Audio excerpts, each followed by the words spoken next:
இப்போ எவ்வளோ லேசாக குரானை கொடுத்துட்டாங்க. வேண்டிய லாங்குவேஜில் நம்மளுக்கு குரானை இப்போ என்ன செய்யலாம், ரீட் பண்ணலாம், படிக்கலாம். இப்போ ஆரம்ப காலத்தில் ரசூலுல்லாஹுடைய காலத்தில் குரான் இப்படி கையில் எடுத்து படிக்கக்கூடிய ஒரு புத்தகமாக இருக்கல.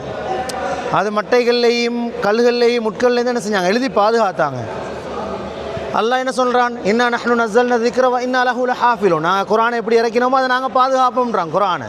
ஆனால் ரசூலுல்லாஹுடைய மரணம் வருகின்ற வரைக்கும் குரான் புத்தக வடிவுக்கு வரல. அதுக்கு பிறகு இஸ்லாமிய ஆட்சி பொறுப்பேற்கிறாங்க அபூபக்கர் சித்திக், அவங்களுடைய காலத்துலேயும் வரல. அதுக்கு பிறகு உமர் ரலியல்லாஹு ஆட்சி காலம், அதுலேயும் வரல. அதுக்கு பிறகு வராரு உஸ்மான் இப்னு அஃபான் ரலியல்லாஹு ஆட்சி காலம். அப்போ அந்த ஆட்சி காலத்தில் குரானுடைய எழுத்து வடிவமும் அந்த குரான் ஒரு புத்தக வடிவுக்கு வந்ததுன்னு தான் நாங்கள் பார்க்குறது.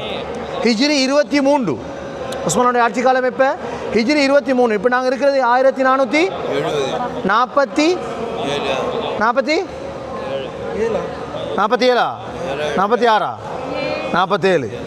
அப்போ ஹிஜ்ரி 1447 இருக்கிறோம். அப்போ ஹிஜ்ரி 23களில் தான் என்ன செய்யப்பட்டுச்சு, குரான் ஒரு புத்தக வடிவுக்கு வந்துச்சு. அப்போ அதனுடைய ஒரு கொப்பியாக தான் என்ன செஞ்சுருக்கிறாங்க, இதை வச்சுருக்கிறாங்க.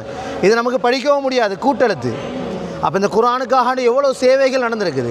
அது ஒவ்வொரு ஆட்சி காலத்தில் குரான் எப்படி மாற்றப்பட்டுச்சு, அந்த கற்களில் குரான் எப்படி எழுதப்பட்டுருந்துச்சு தான் நாங்கள் பார்க்குறோம். அப்படி சுற்றி பார்த்துக்கிட்டு வாங்க.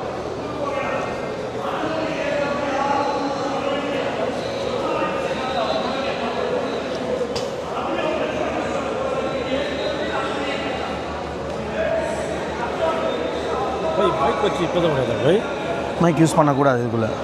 இல்லை பேருக்கு நீங்கள் முன்னாடி இருக்கிறவங்க கேட்குது.